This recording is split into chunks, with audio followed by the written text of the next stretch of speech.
मोहद्दीन साहब हमारे सियासी उस्ताद हैं, उनके एहसानात को फरामोश नहीं कर सकते। अल्लाह उनकी मजलिसों को माफ फरमाए और आखिरत में उनका मकाम जन्नत में पहुंचाए। लेकिन मैं तस्लीमुद्दीन को मैंने देखा है कि लालू की आंख में आग डालकर बात करता था, और मैंने तस्लीमुद्दीन के बेटे को जब देखा तो मेरे आंखों में पानी आया। लालू की आंखों में नहीं, लालू के जूते की तरफ आग देकर बात करता था।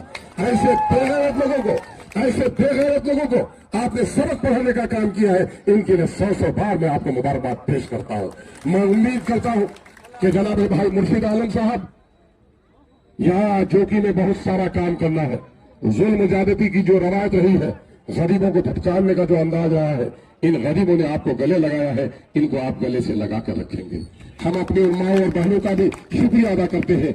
माओं ने रात रात को दुआएं मांगी मजलिस के लिए, बेटियों ने रोजे रखे। जब गलियों में जाते थे तो बच्चे नगमे और तराने पतंग छाप जिंदाबाद के नारे लगा रहे थे। मैं उन परदेसी भाइयों का शुक्रगुजार हूँ जिन लोगों ने अपनी मुलाजिमत छोड़ी, अपने टिकट के पैसे से आए, ट्रेन में जगह नहीं मिली थी, धक्के खा रहा था, लेकिन पतंग छाप जिंदाबाद का नारा लगा रहा था।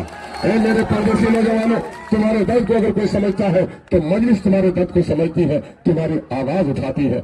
हम मुबारकबाद देना चाहते हैं अपने मौजूद उलमा कराम को, जिन लोगों ने असदियत का शिकार अपने आप को होने नहीं दिया, बल्कि उन्होंने एक तरफा तौर पर रसूल पसंदी का सबूत दिया।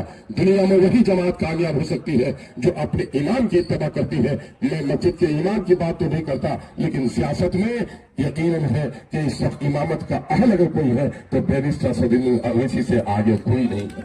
मस्जिद में हम आपके पीछे रुको सजदा करेंगे, लेकिन बाहर के मैदान में जो सियासी ज़र्फ अल्लाह तबारक तआला ने बैरिस्टर को अता की है, हमको उसकी तायद करनी चाहिए ताकि हमारे यहाँ तब्दीली आए। मैंने आज ही सुबह एक बुजुर्ग का देखा, एक दीनदार का जो जुमला देखा कि ऊपर अल्लाह है और नीचे मजलिस इत्तेहाद मुस्लिमीन को अगर छोड़ दोगे तो तुम्हारा बेड़ा पार नहीं होगा। इस तरह के जुमले, दूसरों के जुमले इमाम के साथ मंसूब मत कीजिए। खुदा के यहाँ हमको भी जवाब देना है, आपको भी जवाब देना है। सिर्फ लोगों को खुदा से नहीं डराना है, बल्कि खुद को भी खुदा से डरना है।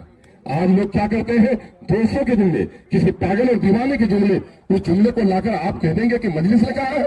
मजलिस का कौन शख्स है? क्या मजलिस का जुमला बैरिस्टर असदुद्दीन ओवैसी साहब की जबान से सुना है?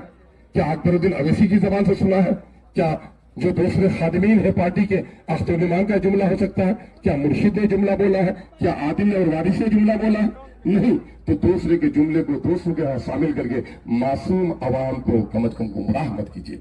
आप लोगों ने दावे किए थे कि मुर्शिद आलम की जमानत जब्त करा लेंगे, देखा कौन जिताता है।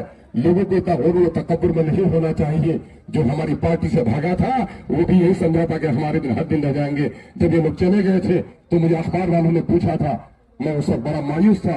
बैरिस्टर असदुद्दीन ओवैसी साहब को फोन किया कि सर ये 4 लोग हमको छोड़कर चले गए।